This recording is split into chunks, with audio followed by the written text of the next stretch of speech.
الحلقة 29 من مسلسل اليتيم.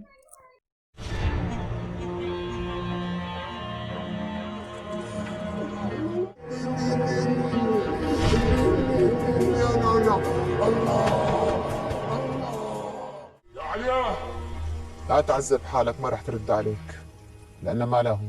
مثل ما سمعت بنتك هربت لعند حبيبها اليتيم عرسان. هدي ما سمعت؟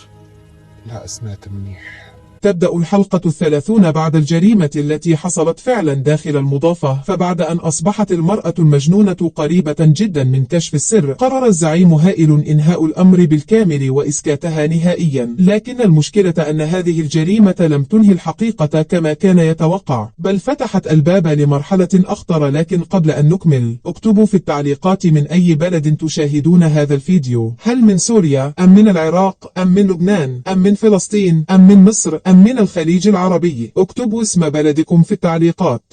وإذا أعجبكم تحليل الأحداث لا تنسوا الإعجاب بالفيديو والاشتراك في القناة حتى لا يفوتكم كل جديد. والآن نعود للأحداث.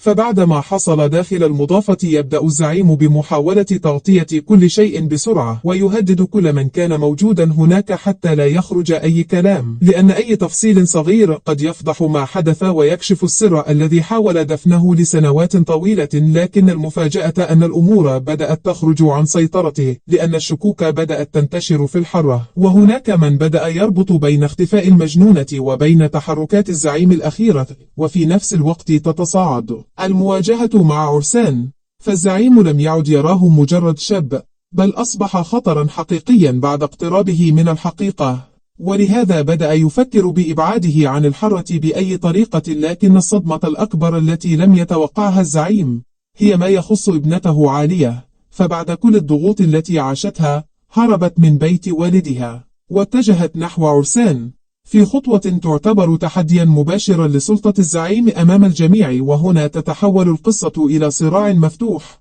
جريمة تم إخفاؤها، سر قديم لم ينته، وابنة خرجت عن طاعة والدها، وشاب يقترب أكثر من الحقيقة. لكن السؤال الأخطر الآن، هل فعلا انتهى سر المجنونة بعد اختفائها؟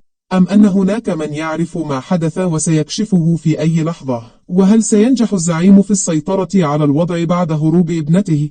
أم أن الأمور بدأت تنهار من حوله؟ وماذا سيحدث عندما يقترب عرسان أكثر من الحقيقة؟ هل سيكشف كل شيء أم أن هناك من سيمنعه قبل فوات الأوان؟ اكتبوا رأيكم في التعليقات.